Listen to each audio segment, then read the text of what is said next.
Greetings, YouTube. Here in the wonders of the 21st century, the RPG community has a lot of different resources available to them online. And I thought I'd take a minute and mention some of the ones that I use on a regular basis. Now, of course, YouTube is the first one that comes to mind, but there are a number of text-based resources that I use on a regular basis. Now, my one true love when it comes to text-based connections to my fellow gamers is Usenet. Something that many of you have probably never heard of. Usenet is a rather old text-based public posting board model. That's the best way I can describe it. It's kind of like posting emails to a public board where people can see them and reply to them, and everything is done in the public. It's not like a mailing list which is sent to your email account. This is posted on a news group. The one I know most often read is known as the D&D news group, and it's actually DND. And you need to have some sort of source to send you the news information, known as a news server, and then you need to have something that allow you to read the information, a news reader. But the latest version of Thunderbird works just fine. I use it every day. The problem is that Usenet is an older form of technology, and not many people use it anymore. In the month of February, we, I think, had 244 posts on the D&D news group. And in 2004, in February, we had 8,800. So just in a 6-year time period, things have dropped off precipitously.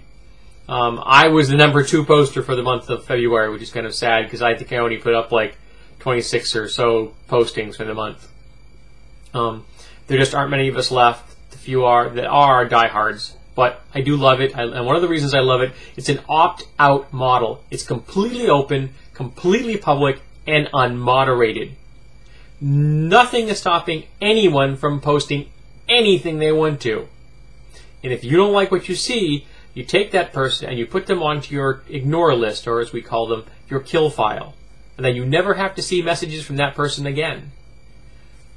I prefer that method, because the other most frequent places I go are message boards and web forums. The problem with them is that you post at the whim of another person. If the person that runs that message board or that web forum doesn't like what you say, they can ban you. And then suddenly you don't have access anymore. And they can ban you for reasons that don't make a lot of sense to you, and they can ban you just because they don't like you, because you would express an opinion that they don't agree with. And I don't like that. I prefer the Usenet model where it's Wild West, folks. Everybody can say what they want, and you can ignore them if you choose. But I do have some web forums and message boards that I do visit on a regular basis, though I thought I would give you some links and tell you a brief thing about them. We have the 3.5 Private Sanctuary, which is, from this title, a sanctuary for people who want to talk about 3.5 and Pathfinder. That's the primary focus. The RPG site, which is a fairly open message board. It's got less restrictions than most do. The guy who runs it is fairly forgiving, and I don't think I've ever seen him ban somebody, but then again, I don't know what he does if someone gets really egregiously obnoxious. Then we have the Fear the Boot forum, which is sprung out of the Fear the Boot podcast, a podcast I do listen to. Then we have the forum from the Order of the Stick, which is an online comic, which is, at one time I found quite entertaining, but I haven't read it in a while, because it has followed the changes of D&D over time, and once it went to 4th edition, I just didn't have much interest in it anymore. But it's a lot of good stuff there. A lot of people talking about D&D in general, lots of 3.5, lots of Pathfinder things.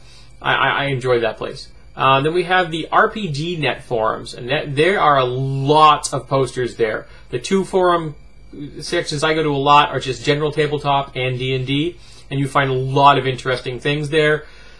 The people can be slightly annoying on occasion, but overall, it's a pretty cool spot.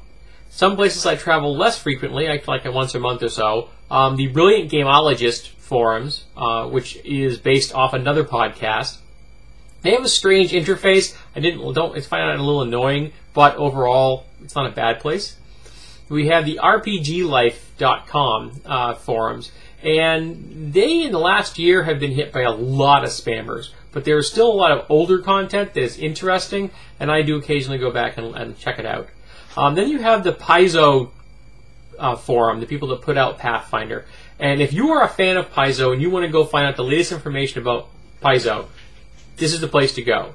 It is not a real great place to go if you want to question Pathfinder, if you have critiques about Pathfinder. That's not as well received. And it's also only talking about Pathfinder. So you want to talk about other things, you're not going to want to go there.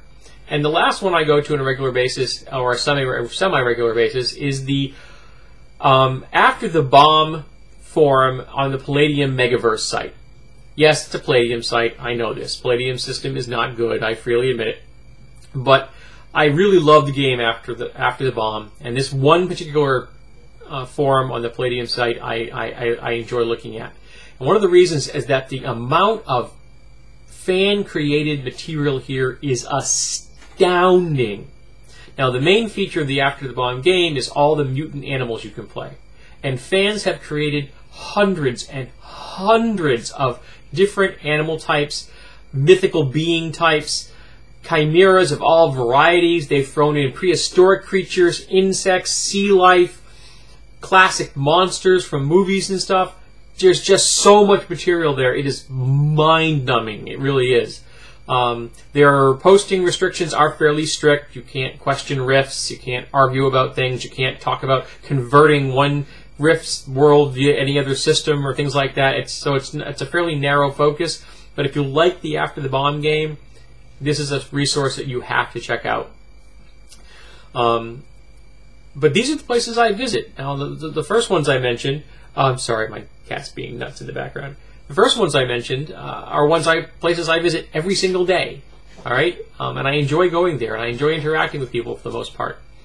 And for the most part, it's pretty decent, noise to signal ratio. There's lots more content than there is just a waste of space. So I think it's worth your time to go check them out. And it doesn't cost anything to go become a member of these forums and these message boards. You just go sign up and you create an account and you can go ahead and post. And I will probably do a video at a later date about which podcasts I listen to and probably which gaming blogs I read, because gaming blogs are also another useful source of gaming information for the RPG community.